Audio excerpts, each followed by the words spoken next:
Hi, it's Sandy. I'm back at the Solaris, but I'm working on this bag, trying to finish putting the satin stitch on the front. And so I've got it in the hoop. I don't have it in the hoop. I've got it in the machine, and I've got the machine set for zigzag. 7mm width and 0.4 length. Gonna see how this looks. I already did one pass. I didn't like the way it looks. I'm going over it again. And I went ahead and did a zigzag satin stitch over the top to try and help cover up that seam that I had done, because I didn't have my turn tool and it was very thick and I couldn't do it when I was at my daughter's. I made this bag at my daughter's, if you didn't watch the previous video.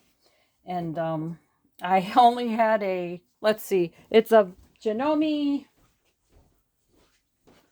is it CP something? Oh, JP 760. So it's like a mini machine, and it's a really good machine, but it's like a portable, really small machine. It's still powerful for as small as it is.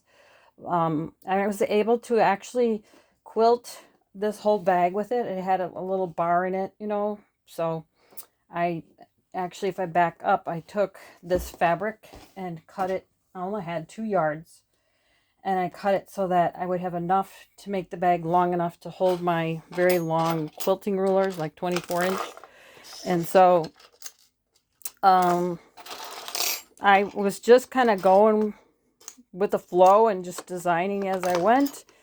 And I ended up cutting, you know, a rectangular piece, and actually 2 pieces, and I backed them together with and I put batting in between them.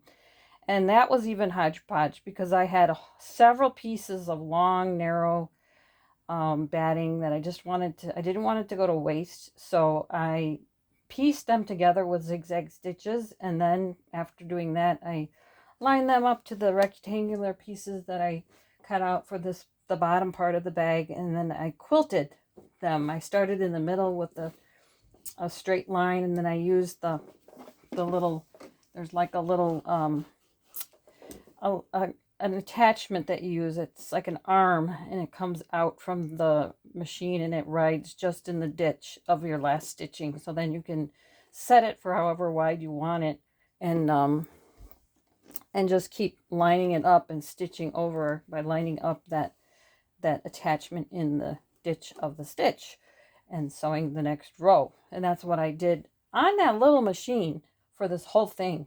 I put this whole thing together. I didn't have hardly any materials or tools to work with.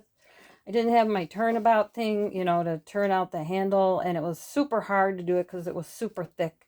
I should have just like pressed the edges in and, you know, double folded them and top stitched, but I tried to turn them right sides out, and I could not do it. So I just ended up sewing the edge, like I pressed it flat. This was the raw edge, and did a satin stitch on top of it just tonight, just to finish that off. And this part is like a piece that I cut from the 2 yards that I had, you know, left, the little remnant that I had left, and I sewed that, you know, right sides together with the handles in between, and then turned it over and pressed it and top stitched the 2 rows. So it's nothing fancy, but it was just something that I kind of threw together because I had gone to my daughter's, and I brought a paper craft with me. Forgot some things that I absolutely needed in order to do that, so I couldn't work on that. And then I brought that little machine with me, and it did all of this. I thought that was pretty impressive for a very small portable machine. So I figured I'll just fix it when I get back home. That's what I'm doing now. So I'm just going to keep sewing the satin stitch across. Yeah, I did it one pass, but it wasn't really wide enough. And so I'm trying it again, making sure I don't get nothing caught underneath it. And I kind of went wonky, like it looks like I was crooked. This is like, you know, from scratch, just a fun little thing that I worked on when I was away from home.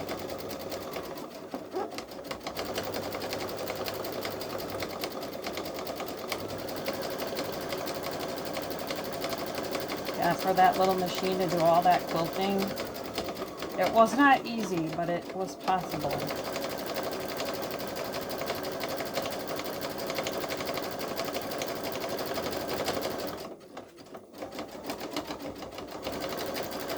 And this is the open toe foot that I put on there because I did not have a hoop. I could have used IQ Designer, but I did not have a hoop that this would fit into. I had already sewn up the sides and top stitched the edges. I did not want to open the side. I figured, you know what, I'll just do it by hand.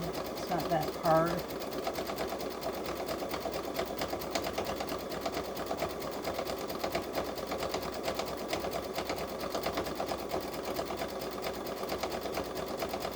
I hope I went straighter this time.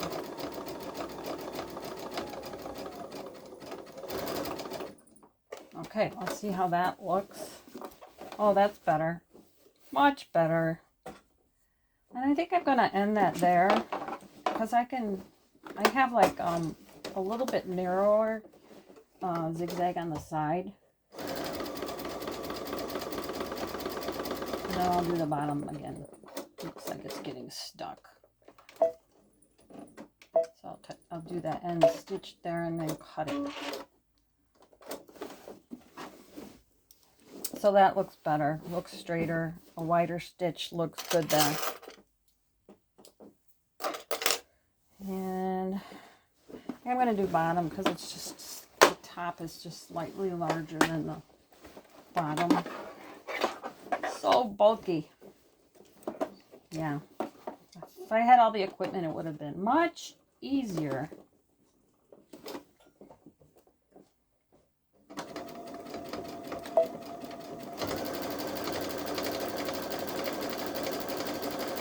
Now I'll just try to stay straight.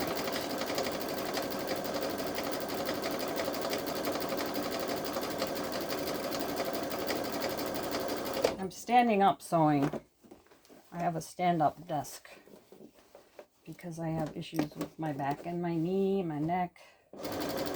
But because I'm standing on one leg for so long, and that's the leg that I had surgery, total knee joint replacement. I have a feeling I'll be icing tonight.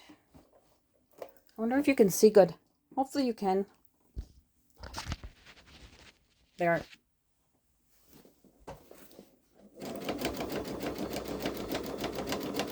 Yeah, so I started on this journey with my Solaris last March, I think it was, this last March, 2024.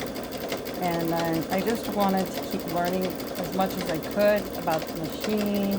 And I've been really spending a lot of time on machine embroidery. I do want to move on to like IQ Designer. There's so much to learn down that avenue, but I have been staying with machine embroidery because I'm really trying to get really good at stabilizing. And I have a lot of projects that I've been working on for gifts. So I also think my next stitch out is going to be an edge-to-edge quilt because I had just finished this quilt. It was like the sea turtle quilt. I think I have a short out there where I was just showing people that I was working on it. And the front is done. I got the sandwich ready. And I just have to do the edge-to-edge quilting. So after I finish this bag, I think that will be the next thing. And then I'm going to be working on some t-shirt gifts. 3 to 5 of them for family that moved away that I wanted to just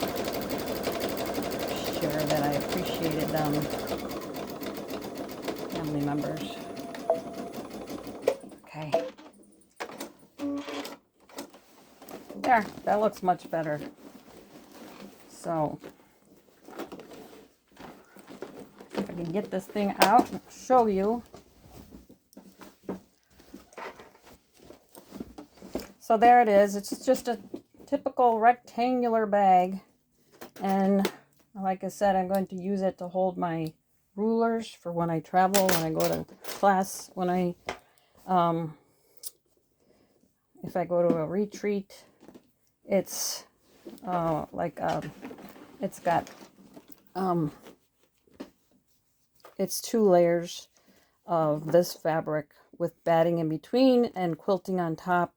It's got 2 handles, just 2 side seams and a bottom seam. Actually, there's 1 side seam and a bottom seam, and then I put in box, what do they call them? The box point.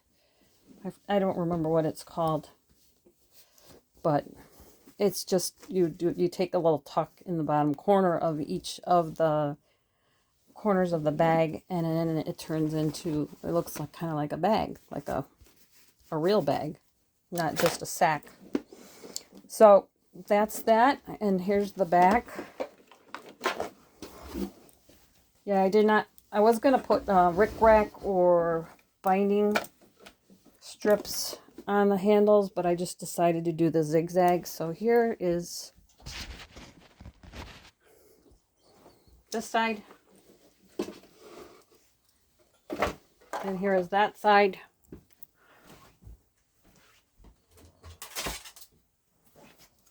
And hopefully this will fit inside it.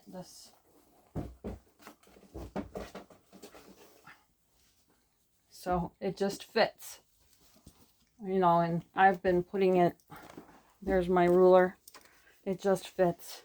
I probably could have spent more time and made compartments, but all I wanted at this point was the bag, so I could